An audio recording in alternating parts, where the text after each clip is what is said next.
Hi, I want to talk about the phenomenon of trans kids. This is not an easy subject to talk about at all. Yeah, lately more and more children are being singled out and diagnosed as trans kids. It's really unusual because until very recently, that really wasn't a thing that existed. It's only really been in the last less than 20 years that this has really emerged as a thing in the Western world. You know, the gay rights movement and the gender nonconformity movement, there's been massive strides and advances on that front. And yet, the phenomenon of trans kids really didn't emerge until much later. And nobody's really asking why that is. Nobody's really looking into that.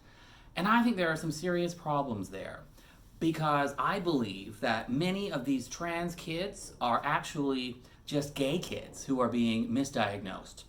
And frankly, I think there's a lot of science to back that up. So let's take a look at that. But first, let's talk about language. First of all, this video is going to be about children, trans children, not teens. I might do a separate video about trans teens and later adolescents, but this is about children specifically. But the language we use when we talk about this can either clarify what we're talking about or camouflage what we're talking about. So I'm going to be using the word transsexual a lot throughout this video. I'm not going to be using transgender, and I'm not going to be using trans, because frankly, I think those words are euphemisms for transsexual. I think that when one hears the word transgender kids, that conjures ideas that this is about letting kids express their gender freely. You know, let boys wear dresses and let girls wear pants and that kind of thing. But that's not what the trans kids phenomenon is at all. And even when you just call it trans, well, that sort of conjures the idea that this is just a new characteristic that we've discovered. You know, a new axis on the axis of oppression. We can all rally around and feel virtuous and good for fighting for the rights for this oppressed characteristic in children. But I don't think that's true either, and I don't think that's what trans kids is about. I think trans kids is about medicalizing gender nonconforming children. It's about finding children at earlier and earlier ages and diagnosing them medically as transsexuals. The idea being the younger we can intervene in your normal body development, the better your sex change cosmetic appearance will turn out, and therefore the less distress you will experience because of the mismatch between your physical body and your so-called gender identity soul. So yeah, I think it's important that we use the word transsexual and not transgender or just trans, so that we really remember that this is about medical intervention on children's bodies. Yeah. So, where to begin? So, for example, if you come across someone, a parent, who would say to you something like, oh, my 6-year-old is trans, see, that might conjure ideas in your head that this is a brave and progressive parent who's fighting for the rights of their child. But now imagine if you came across somebody who was a parent who said to you, oh, my 6-year-old is a transsexual. That kind of really brings things out into the open and clarifies what the major problem is here, which is that how on earth can anyone tell whether a 6-year-old child is going to grow up to become a transsexual? That really doesn't make any sense. And how is it that there are so many people who seem to believe that they can identify who is going to become a transsexual and who isn't? How is it that there's an entire industry of these so-called gender therapists who are convinced that they can detect transsexualism at earlier and earlier and earlier ages? I think there are some people now who are saying they can detect signs of transsexualism as early as 2 years old. That's crazy. That doesn't make any sense at all. Yeah, so I know it sounds harsh to be using the term transsexual in relation to children because it's jarring, but that's because what's happening is jarring. So I think we should really stick to reality and use these strong words and not these euphemistic words, so that we're really constantly paying attention to what's going on here.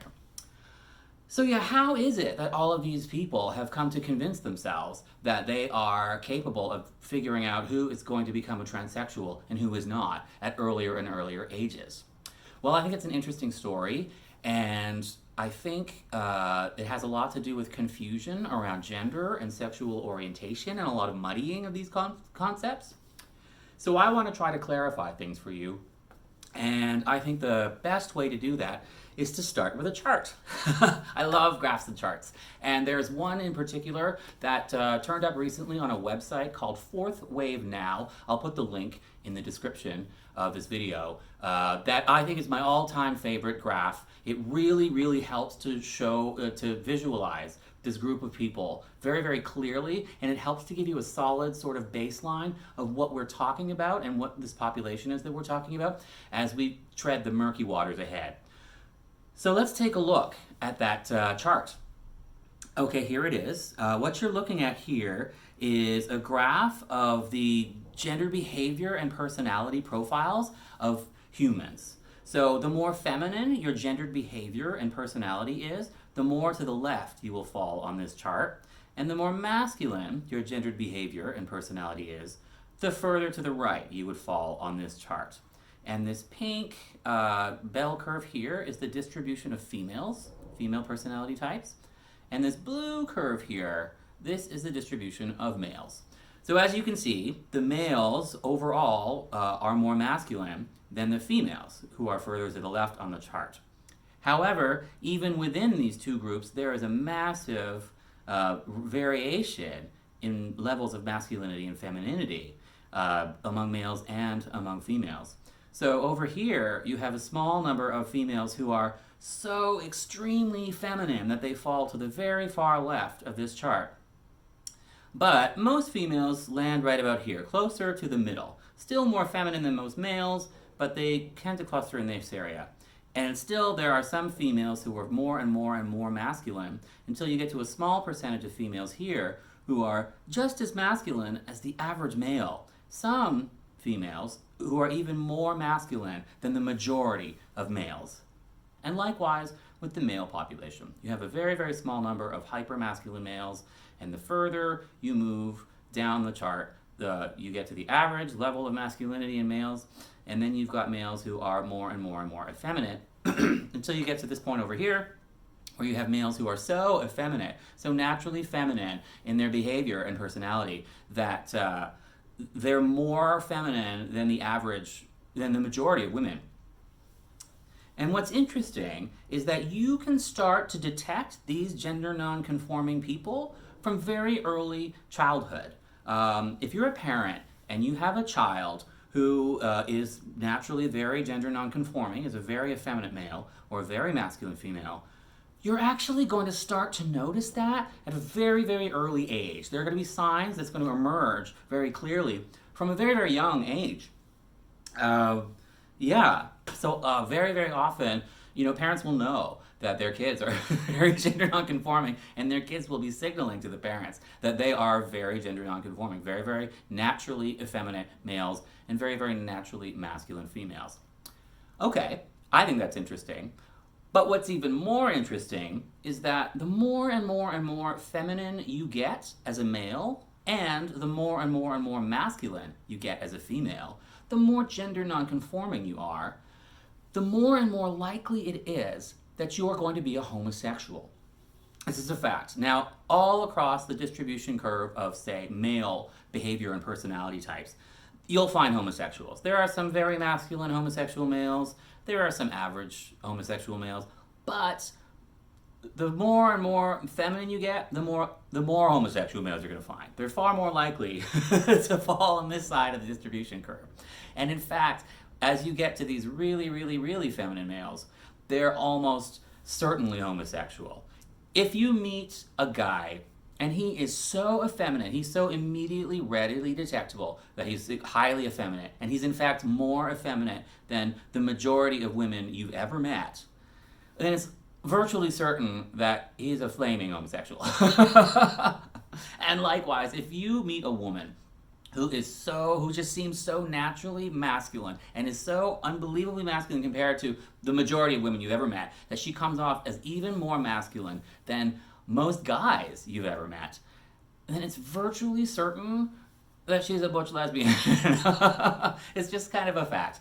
So, what that means, if extreme gender nonconformity correlates very highly to a high likelihood of homosexuality, and you can identify extreme gender nonconformity at a very early age, well, isn't that interesting? That means that if you're a parent of a child who seems to be presenting as very gender nonconforming, you can extrapolate from that it's very likely that your gender nonconforming child is going to grow up to be same-sex attracted. They're going to grow up to be a homosexual.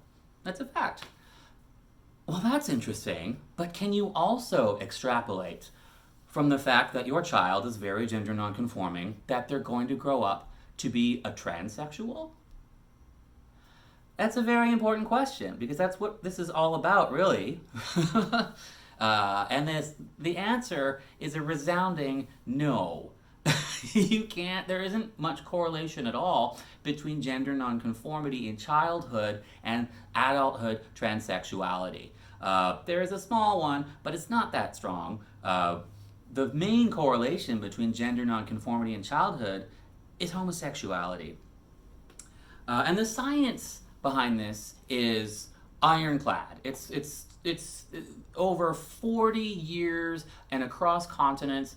Every single study that's been done regarding the subset of gender nonconforming children has demonstrated over and over and over again that the overwhelming majority of them grow up to be homosexuals and the majority of them grow up to not be transsexuals. This is settled science. There's really no disputing it. There's no arguing with this fact. Gender nonconforming kids are likely homosexual adults.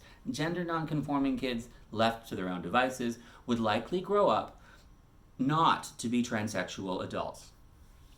To deny this science, to deny these ironclad facts that have been established and settled for 4 decades now, is no different than to deny the ironclad science behind climate change or the ironclad science behind the efficacy and safety of vaccines. It's just anti-science to deny that this is real.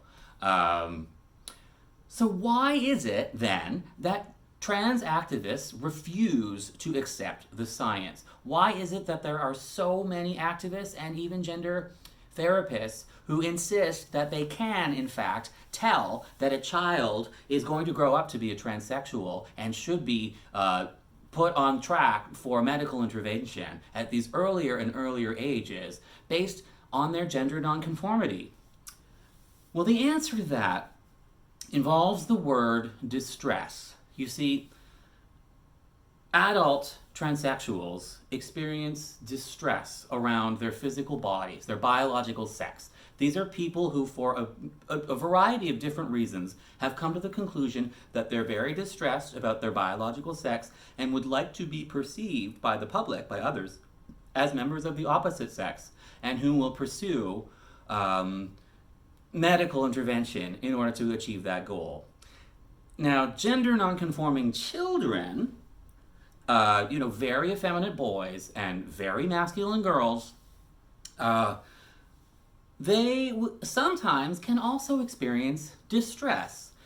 If you are a very young boy and you are very, very effeminate and you have a lot more in common with girls than you do with boys in terms of your personality and the toys you like to play with and that kind of thing, you might find that a little bit confusing, or you might find it a lot confusing, and you might even find it distressing. You might have a hard time understanding why you count as a boy and not a girl if your personality is more in line with girls, even though your body is indisputably a male body.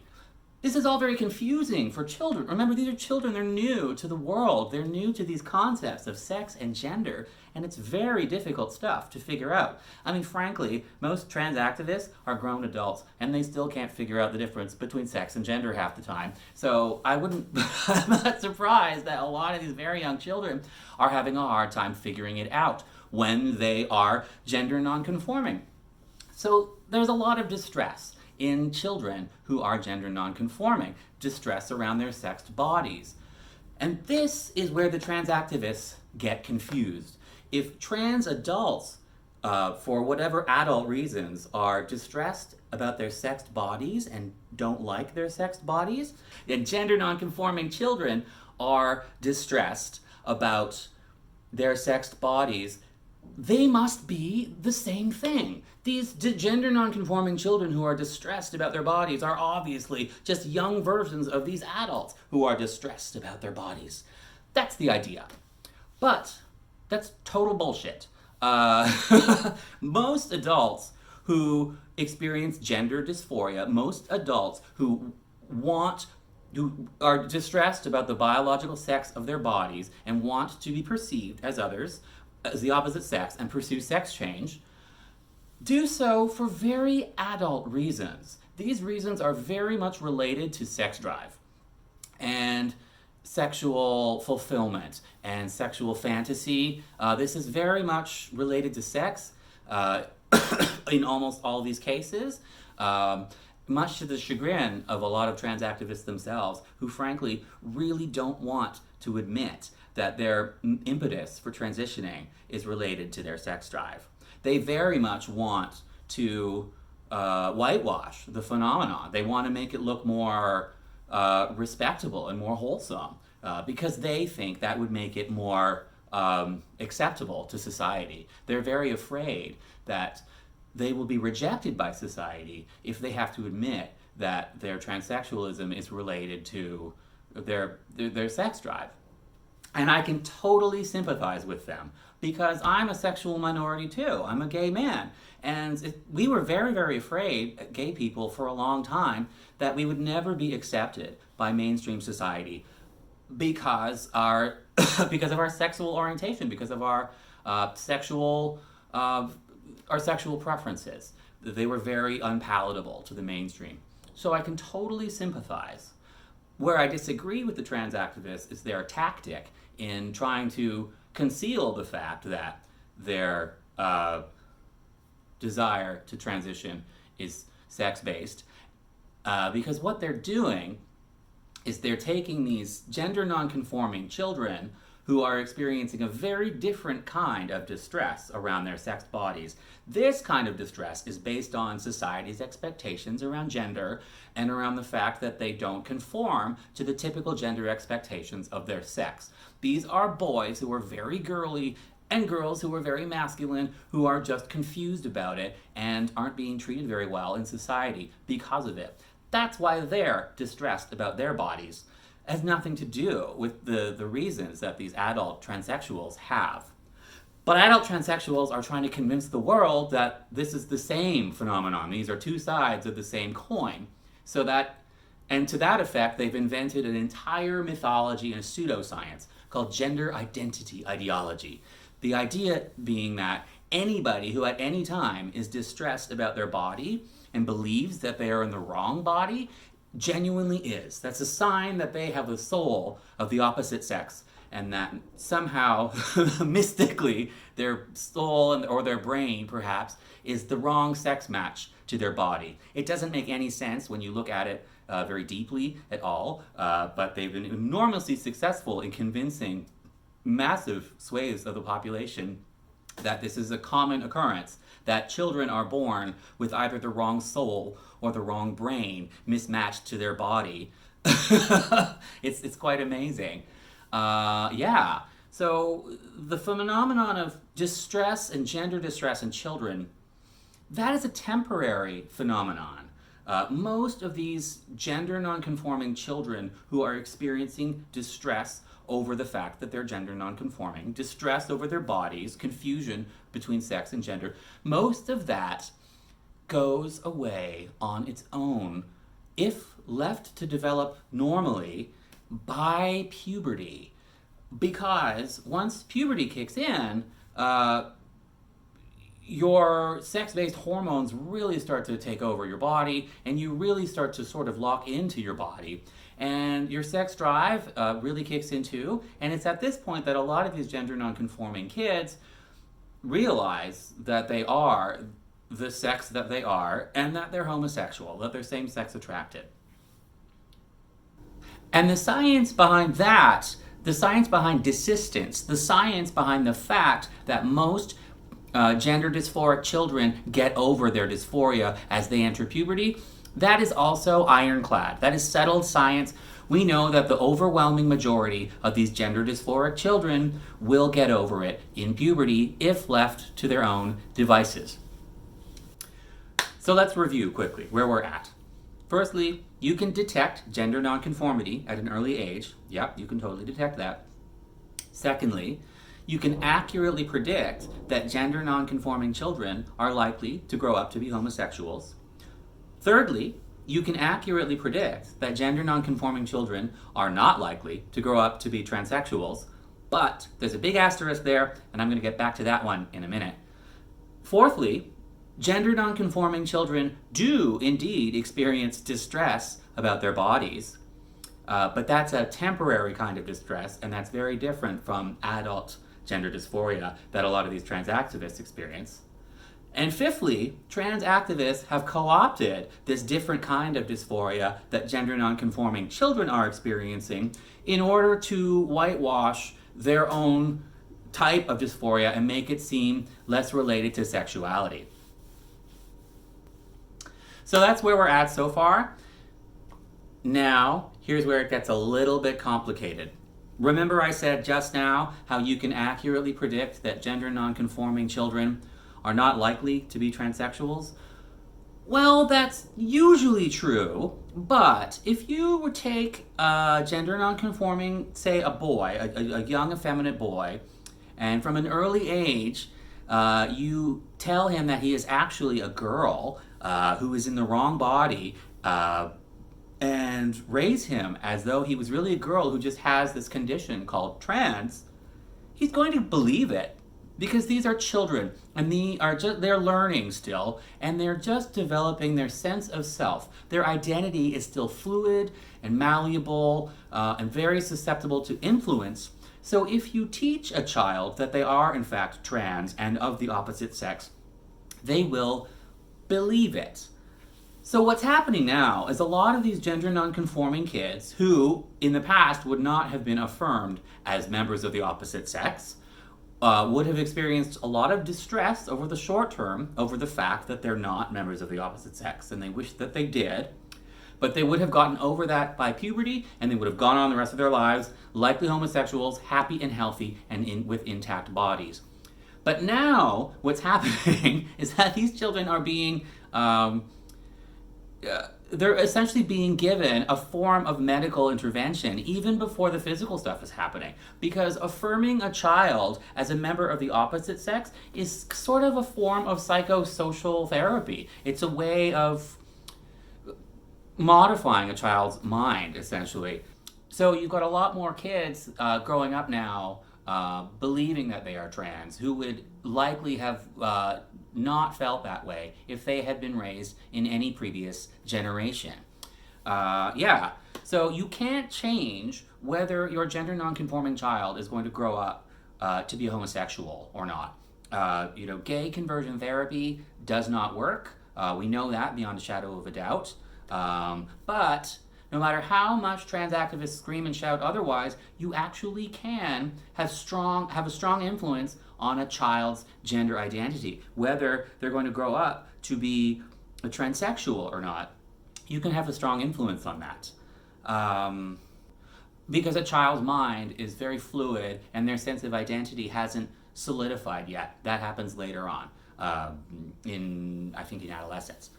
Yeah, this is one of the many ways transsexualism is not like homosexuality, and one of the many ways that the trans movement sort of co-opts the gay rights movement, by using words like conversion therapy in a way that just don't relate to gay conversion therapy. So if you're a young gender nonconforming male who's been taught that you are really a girl and that you're only different from the other girls because you were born in a trans body, that sense of yourself as a girl in a different body, that's going to solidify into your sense of self, and you're very likely to grow up to be a transsexual. But if you're a young gender nonconforming male who has been taught that you are really a boy and that you're only different from the other boys in that you were born with a very feminine personality, well, that sense of yourself as a boy who just has a different personality is likely to end up solidifying into your permanent sense of self. And then you'll grow up into a happy, healthy, very effeminate, very likely homosexual human, adult, adult human male. Yeah. In other words, if you start telling these gender nonconforming children that they're transsexuals, you're actually making them into transsexuals. It's true. And studies back this up concretely. All you have to do is take a group of very young children who are gender nonconforming and in distress about it, dysphoric children, and, you know, take a look at the ones who are being raised by affirming them as transsexuals, and then take a look at the ones who are being raised in different treatment models, watchful waiting, for example, or just reminding these children that they are in fact still, you know, the biological sex they were born in, and then revisit these children in their later teens and in their young adolescence, and just check up on them, what's happening. And what you find, almost invariably, is that the overwhelming majority of these distressed, dysphoric, gender nonconforming children who were not told that they were transsexual, who were told that they were still boys and that they just had, you know, a difference of personality, almost all of them got over it. Almost all of them got over it, got over their dysphoria and moved on with their lives. Not all of them did, but most of them did. And the young male gender dysphoric children who were affirmed as trans and were allowed to change their name and told that they're really girls and that kind of thing, almost none of them got over it.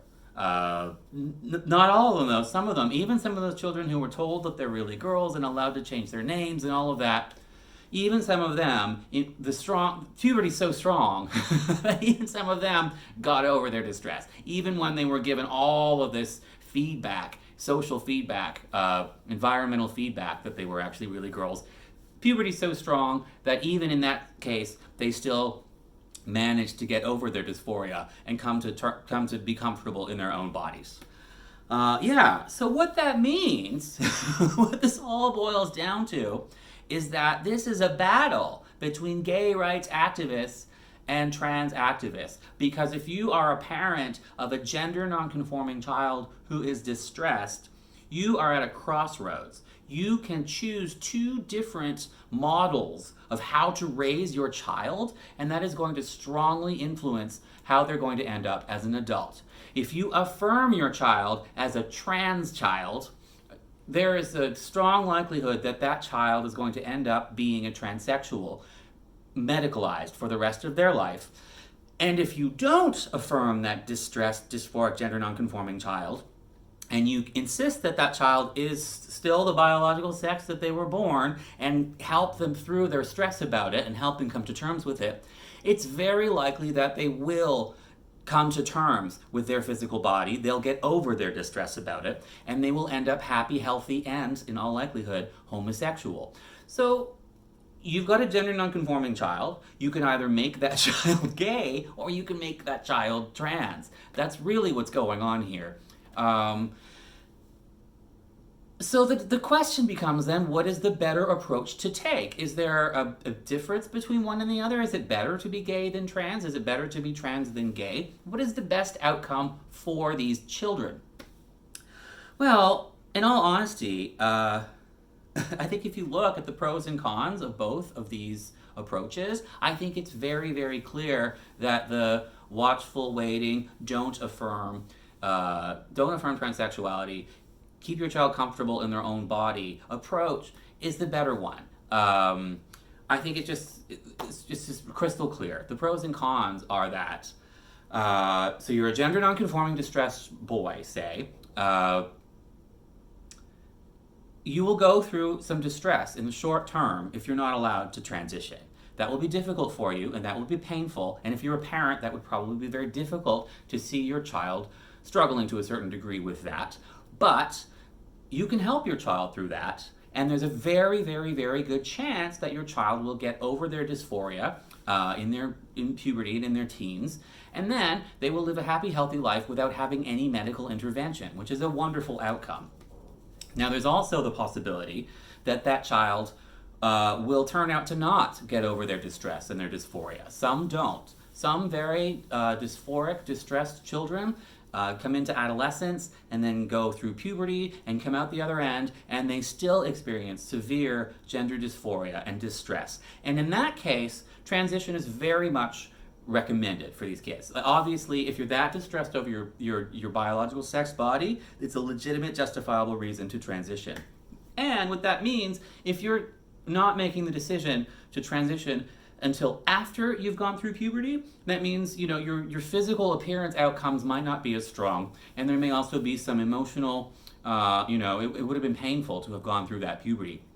So that's the risk that you're taking when you're not affirming someone as trans at a very young age. And on the other hand, if you are affirming a child as trans, you have a gender-nonconforming boy who's very distressed about his sex, and you do affirm him as really a girl, and you transition this person, and you let him change his name, buy him the most feminine clothes you can possibly, make sure that everybody affirms that this is really a girl, and move forward as a girl with this child.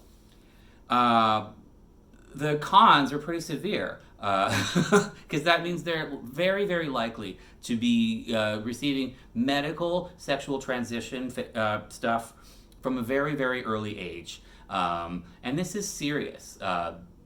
Medical transition involves massive surgeries, vaginoplasties, that kind of thing. It involves massive doses of very strong hormones that you have to take for the rest of your life.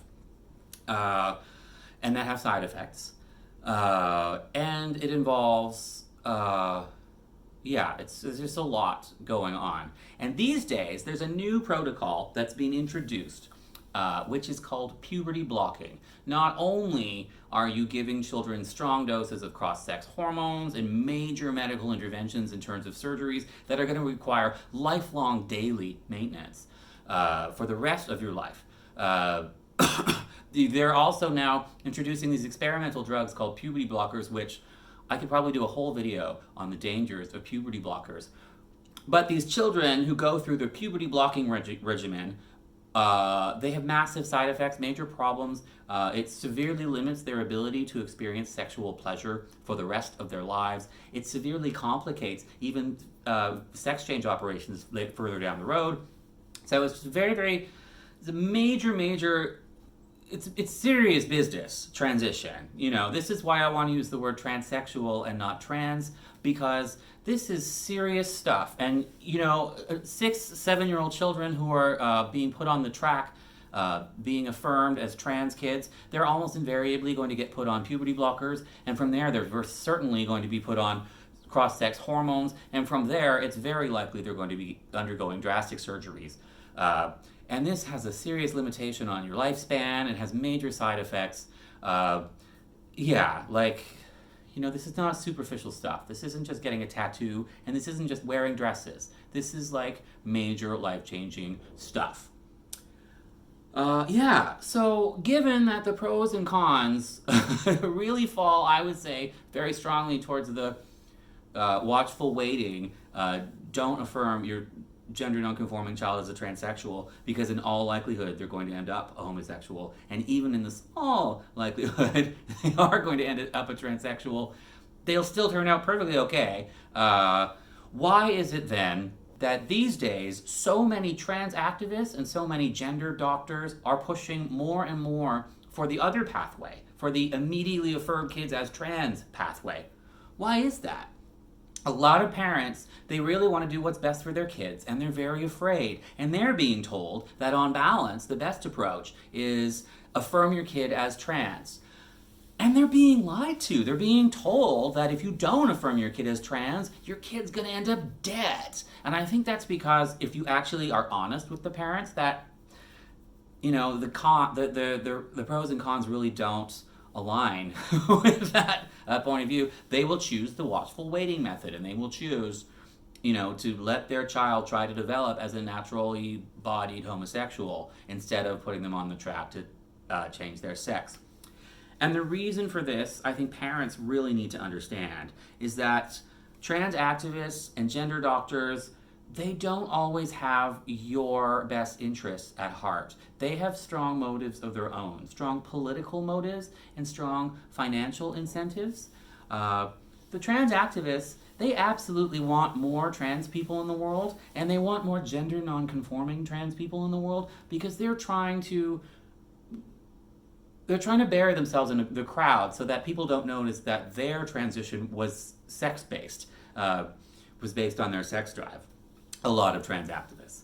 And the transition surgeons, that is a billion-dollar market. They want more trans people in the world too, because there's a lot of money, literally billions of dollars. And the pharmaceutical companies who are introducing these puberty-blocking regimens, they absolutely want more trans people in the world. That is a multi-billion dollar industry because every single trans person is a lifelong pharmaceutical patient, and these are expensive drugs. So who are you kidding? Like, you're not getting the honest truth if you're a parent of a gender nonconforming child. There are a lot of financial and political interests in making sure that you take these children who are highly unlikely to become transsexuals if left to their own devices and put them on a track to make them transsexuals. Yeah, it's really frightening. And if you, like me, are gay, to a lot of us gay adults, when we hear stories of parents who opt to raise their gender nonconforming kids as trans, it stings. It hurts because it feels like homophobia. It hits hard because it looks like people are taking these kids who could become gay or trans and trying to medicalize the gay away. And medicalize the nonconformity away. I mean, if you have a young effeminate boy who's sexually attracted to other boys, and you turn him into an effeminate girl who's sexually attracted to boys, well, that's a gender-conforming heterosexual. So it looks superficially like, conversion therapy, and in some cases it is. And I think there's a similar feeling that motivates the trans activists, but it's going in the other direction. They seem to feel that by not affirming every single gender nonconforming kid as the true, innate trans person that they believe all gender nonconforming kids really are, because the pseudoscience gender identity theory tells them so, that we're imposing some kind of cruel conversion therapy on the children. Those poor trans children. Yeah, so it's really a tug of war going on between the two sides. And well-intentioned parents are stuck in the middle, trying to decide the best way forward for their kids. And that's not an easy decision to make at all. I certainly feel for these parents of gender nonconforming kids.